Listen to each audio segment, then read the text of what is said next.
बड़ी खबर बता देती हूँ, क्योंकि आपने कहा कि इसकी क्रिया की प्रतिक्रिया होगी। महाराष्ट्र दौरे, क्योंकि ये संभाजी नगर से रैली निकलेगी। आपको बता दूं कि गृह मंत्री अमित शाह आज संभाजी नगर पहुंचने वाले हैं। केंद्रीय गृह मंत्री अमित शाह नागपुर में बीजेपी पदाधिकारियों के साथ बैठक करेंगे, क्योंकि चुनाव है, कार्यकर्ताओं से भी मिलेंगे। लेकिन थोड़ी देर में वो संभाजी नगर में ही बैठक करने वाले हैं। अब संभाजी नगर से ही ये रैली निकली थी और ये रैली मुंबई तक पहुंची थी। महाराष्ट्र में चुनाव है, सब जानते हैं, इसीलिए शायद तौकीर रजा का बयान भी आया, वो भी महाराष्ट्र से आया। और तौकीर रजा अपने बयान में कह रहे हैं कि कोई तुम पर हमला करे तो इतना मारो कि वो जब तक उसकी जान न चली जाए। अब ये वाले बयान मैं मान सकती हूं कि बतौर एक नेता आप मुसलमान की फिक्र कर रहे हैं, लेकिन ये बयान विवेक श्रीवास्तव जी चुनाव से आसपास बहुत आ रहे हैं। और सोचिए, ये जो रैली निकली, वारिस पठान साहब उस रैली में थे, ये भी महाराष्ट्र में थी। तौकीर रजा के बयान भी महाराष्ट्र की रैली में थे। सब जान रहे हैं कि 12% वोट मुसलमानों का महाराष्ट्र में है। देखिए, पहली चीज तो ये है कि हिंदू फंडामेंटलिज्म अगर होता है तो it always gives rise to Islamic fundamentalism and vice versa. Vote polarisation both cases में होता है। अगर एक बड़ी सी रैली वहां पे निकली है जिस प्रकार की आप टीवी पे दिखा रही हैं, तो जाहिर सी बात है इससे हिंदू वोट पोलराइज होगा, एक तरफ। तो मुझे नहीं पता मुसलमान वोट पोलराइज होकर के एक पर्टिकुलर पार्टी को वोट देंगे, लेकिन हिंदू वोट जरूर पोलराइज होंगे और इसका फायदा कहीं ना कहीं बीजेपी को होगा। ऐसा मेरा एक एनालिसिस है। दूसरी बात, चलिए साहब, ये जो रैली है ये आई और तिरंगा rally so on and so fourth, हम लोग क्या कर रहे हैं जरा मुझे ये बताइए। आप हिमाचल प्रदेश में शिमला में एक मस्जिद है, उस मस्जिद के चारों तरफ विश्व हिंदू परिषद बजरंग दल के लोग क्या करके घेर करके बैठ जाते हैं। हनुमान चालीसा का पाठ होना शुरू हो जाता है। अब वो स्ट्रक्चर इलीगल है, लीगल है, जो भी है, वहां पे विश्व हिंदू परिषद का क्या काम, बजरंग दल का क्या काम, हनुमान चालीसा का क्या काम, हरिद्वार की धर्म सांसद में आप नारे लगाते हैं, क्या काम। आप जंतर मंतर पे आते हैं और वहां पे कहते हैं मुल्ले काटे जाएंगे। क्या ये सही है या गलत? नहीं, गलत है, बिल्कुल गलत है। जो आज हो रहे हैं गलत है ना। तो जब हिंदू फंडामेंटलिज्म चलता है, जहांगीरपुरी में मैं पहला आदमी था जो पहुंचा मस्जिद के सामने से। तो आप ये कह रहे हैं हिंदू फंडामेंटलिज्म है तो इस्लामिक फंडामेंटलिज्म भी होगा। ये काउंटर नैरेटिव सर अच्छा है क्या इस देश के लिए?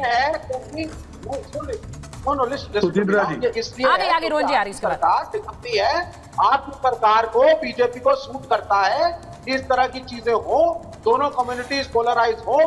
आप ये कह रहे हैं कि ये बीजेपी को सूट करता है। सर देखिए, एक बात बड़ा क्लियर है कि ये संदेश बार बार जाता है विवेक जी आपकी तरफ से भी, वारिस पठान साहब भी यही कहेंगे। वारिस साहब को भी ले लीजिए स्क्रीन पर, रोहन गुप्ता जी बैठे हुए हैं यहाँ पर। ये नैरेटिव बार बार आप लोग कहते हैं कि बीजेपी को सूट करता है, लेकिन सर इस बात की भी हिम्मत दिखाइए कि ये आप लोगों को भी सूट कर रहा है। चुनाव से पहले मुस्लिम मोबिलाइजेशन करके महाराष्ट्र में जो आप महाराष्ट्र के वोटों को ओवैसी साहब अपनी तरफ खींचना चाह रहे हैं, ये बिल्कुल क्लियर है। तो ये मत कहिए वो कर रहे हैं, आप भी कर रहे हैं। एक मिनट रोहन गुप्ता जी, सुचित्रा जी, एक मिनट विवेक जी आ रही बात है। रोहन गुप्ता जी, हाँ बोलिए। जिस प्रकार से विवेक जी बात कर रहे हैं, उन्होंने हिमाचल का एग्जांपल दिया। एक चीज सबको समझनी पड़ी कि देश के लॉ के ऊपर कोई नहीं, ना कोई धर्म है ना कोई समाज है, वो हिंदू और मुसलमान। जब हम लॉ की बात करते हैं सबसे ऊपर है। आप कहेंगे अरे इलीगल, अरे इलीगल है मतलब क्या हुआ? अगर इलीगल है इसका मतलब आप कोई भी कंस्ट्रक्शन करेंगे, वो कोई किसी धर्म के खिलाफ नहीं है, वो लॉ के फेवर की चीज है, उसको भी आप लोग मान रहे हैं। मैं वक्फ बोर्ड की बात कर रहा हूं, जिस प्रकार से गुमराह किया जा रहा है, कौन सी ऐसी जो संविधान के खिलाफ की बात उसमें कही गई है? 1 करोड़ से ज्यादा लोगों के सजेशन मांगे गए हैं, सबको एक रिप्रेजेंटेशन मिले, पारदर्शिता मिला। हर चीज को आप धर्म के खिलाफ बता के आपकी राजनीतिक रोटियां सेक रहे हैं, क्योंकि आपको वोट बैंक की पॉलिटिक्स करनी है। मत करिए, देश के हिंदू मुसलमानों को मत जलाइए। आप 15 करोड़ की बात करें, एक व्यक्ति ने स्टेटमेंट दिया जिसके खिलाफ FIR दर्ज हुई, आप 15 करोड़ की बात कर रहे हैं, 100 करोड़ लोगों में नफरत आप फैला रहे हैं, आप लोग नफरत फैला रहे हैं, आप अपनी राजनीति के चलते देश को डिवाइड करने का काम करते हैं। आपको शर्म आनी चाहिए। इस प्रकार की राजनीति को मत करिए, पूरा देश देख रहा है। आप 15 करोड़ की बात करोगे तो 100 करोड़ की बात होगी। आप इलीगल कंस्ट्रक्शन का विरोध में भी आप धर्म को लेके आएंगे तो उसके सामने आपको रिएक्शन होगा। इस प्रकार की नफरत मत फैलाइए। रोहन जी, मेरा सीधा सवाल है आपसे। अगर उन्होंने जो विवेक जी ने सवाल उठाया, उन्होंने कहा कि शिमला में या हिमाचल में जो कुछ हो रहा है वहां पर एक तरह से हिंदू मोबिलाइजेशन हो रहा है, तो उसका काउंटर ये मुस्लिम मोबिलाइजेशन है और ये इस देश में होगा, इससे हम बचेंगे कैसे? नहीं होगा। संगीत रागी जी नहीं एग्री कर रहे, मैं आ रही हूँ। मैं आपको यही रोहन जी बोलिए, रोहन जी फिर प्रोफेसर। हाँ। यही मैं फर्क बता रहा हूँ। हाँ। आप जिसको हिंदू मोबिलाइजेशन बोल रहे हैं वो हिंदू मोबिलाइजेशन नहीं है। वहाँ पे जो इलीगल एक्टिविटी हुआ है उसके खिलाफ सबने विरोध किया। वहाँ के मंत्री है, हिमाचल में कांग्रेस के जो मंत्री है, उन्होंने विधानसभा में कहा कि ये गलत हो रहा है। उन्होंने कहा कि लॉ का पालन कीजिए। इलीगल कंस्ट्रक्शन अगर कोई भी करेगा उसका विरोध करना हिंदू मोबिलाइजेशन कैसे हो गया? अगर जो बात आपने कही मैं एक बार, हिंदू मोबिलाइजेशन कैसे हो गया? ठीक है, तो कोई नफरत की बात नहीं की उन्होंने, कोई मुसलमानों के खिलाफ बात नहीं की उन्होंने, इलीगल कंस्ट्रक्शन की बात की। कैसे आप बोल रहे हैं हिंदू मोबिलाइजेशन? आपने जो बात बोली है जरा चेतन, या तो सर तन से जो ओवैसी साहब का एक ग्राफिक जो हम अभी चला रहे थे, जो मैंने मना किया, वो जरा चलाइए एक बार। मैं वारिस साहब एक बार आपसे पूछ रही हूँ, वक्फ के नाम पर असदुद्दीन ओवैसी साहब ने इतनी बार बोला कि देखिए मस्जिदें, मंदिर, हमारे मजार छिन जाएंगे, हमारे पास जमीन नहीं रहेगी, ये हमें बर्बाद करने निकले, हम इन्हें बर्बाद कर देंगे, ये उनका बयान है। अब मुझे ये बताइए, बर्बाद कर दो, ये वाली राजनीति से किसे लाभ है? आम हिंदू मुसलमान पिस जाएगा इसमें। आप बर्बाद कर दो, इन्हें जीने मत दो। वक्फ के नाम पर वो बोल रहे थे, उन्हीं का ये बयान है जिसमें उन्होंने खुद कबूला कि 90% वक्फ की संपत्ति के पास तो पेपर्स भी नहीं है। तो जब पेपर्स ही नहीं है, जब तो फिर कब्जा क्यों है?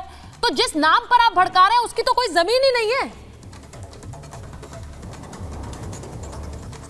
नहीं, जमीन है सुचेता जी, आपको नहीं पता है। ये भाजपा और आरएसएस वालों की नीयत में खोट है। इनकी नीयत ये है कि जो हमारी वक्फ की ज़मीन है उसको ये हथिया ले, कब्जा कर ले, यूसरफ कर ले, खा जाए, क्योंकि उनको लग रहा है कि 9.25 लाख एकड़ ज़मीन इनके पास वक्फ की है। अरे भाई, तो तुमको क्या तकलीफ़ है? हमारे बुज़ुर्गों ने सवाब की नीयत से हमारे गरीबों के लिए अगर कोई चीज़ दान दी है तो आपका क्या जाता है?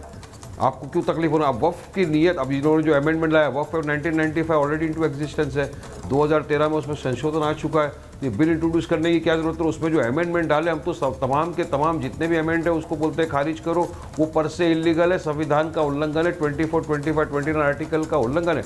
उसके अंदर वक्फ बाय यूज़र का है। अगर आप बोल देंगे नहीं इसके पेपर नहीं, 400 साल पुराने पेपर लो, आपके पास है क्या 400 साल पुराने पेपर? मगर ज़मीन तो हमारी है, सरकार बोलेगी हम ये ले लेंगे। आपने पावर दे दिया कलेक्टर को, आपने पावर दे दिया एसडीएम को। अब कौन सा एसडीएम और कलेक्टर बोलेगा कि नहीं ये जगह वक्फ की नहीं है? योगी को जाके बोल देगा वो, कोई तो वो नहीं देगा ना, तो ये खा जाएंगे हमारी जगह। अगर 30 एकड़ की हमारी जमीन है, उस पर अगर 10 एकड़ कब्रिस्तान है, बाकी 20 हमारे ताबे में, बोलेंगे नहीं ये 20 खाली है हमको दे दो। अरे इनकी नीयत खाने की है। मैं तो साफ बोल रहा हूँ, मैं तो साफ अल्फाज में बात कर रहा हूँ कि इनकी नीयत में ही खोट है। इसलिए आज वक्त की जो है जेपीसी के अंदर इसीलिए आपने सड़कों पर इतने लोगों को उतार दिया, इसमें जो है ऑब्जेक्शंस लिए, जेपीसी आई। अरे सड़कों पे लोग उतरे तो अच्छा, चलो हमारे यहाँ उतरे हैं, बहुत अच्छी बात है। आप बहुत, मैं तो बोलूंगा खुशी की बात है कि वारिस साहब जो ग्राउंड है, हुजूर की मैं तो ये खुलकर पूछ रही हूँ आज, शिमला में उतर रहे हैं, जो शिमला, सुनिए, जो शिमला में लोग उतर रहे हैं वो कौन लोग हैं? जो शिमला में उतर के नारेबाजी लगा रहे हैं, मुल्ले कटवे नहीं चलेंगे, वहाँ पे नारेबाजी हो रही है, मुल्ले नहीं तो वो गलत, मैं उसका समर्थन कौन कर रहा है? आज मैं यही तो बात कर रही हूँ, मैं यही बात कर रही हूँ। इस तरह के नारों का कोई समर्थन नहीं करता है वारिस साहब, ना आपकी तरफ ना किसी और की तरफ। ये नारे सही नहीं है। इससे देश में क्या होता है मुझे बताइए। आप तो रैली में गए, आप कुछ घंटे रैली में होकर आ गए, बाकी जो आम मुसलमान है, ये जो आम हिंदू है, वो पिसता है इसके बीच में, क्योंकि उन्हें, उनके बीच में तो ये नफरत की खाई बढ़ती जा रही है, बढ़ती जा रही है। मैं ये तस्वीरों पे बोल रही हूँ। आपने इतनी बड़ी एक रैली कर दी, इतनी बड़ी रैली कर दी, किस नाम पर बुलाया? आपने यही कहा ना कि आपके मस्जिद खत्म हो जाएंगे, आपके मजार खत्म हो जाएंगे, यही तो बयान आप लोग बार बार दे रहे हैं। महाराष्ट्र में एक चुनाव है, ये सब जानते हैं, महाराष्ट्र में एक चुनाव है, ये सब जान रहे हैं, और इसीलिए मुंबई ये बयान बार बार आते हैं। अरे हमारी रैली का आपने वही नहीं पढ़ा टाइटल?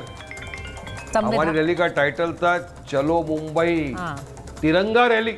आप मुझे देखो, मैं खड़ा हूं तिरंगा लेके, मेरी शान तिरंगा है।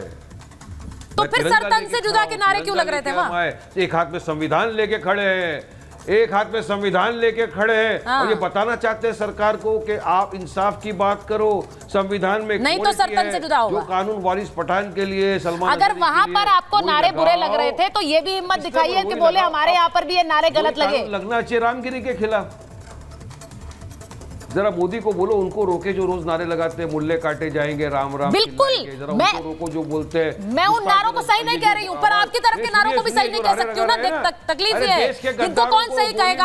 आप तो यहाँ बैठे हैं ना, अब मोदी जी तो मेरे साथ बैठे नहीं है, आप बैठे हुए तो आप ही को बोलूंगी ना कि बोलिए जरा कि ये नारे गलत हैं, बोलिए ना ये नारे गलत हैं। क्यों लग रहा है? तिरंगा रैली में सरपंच से जुदा का क्या मतलब है? और ये तस्वीरें थोड़ी डराती है ना।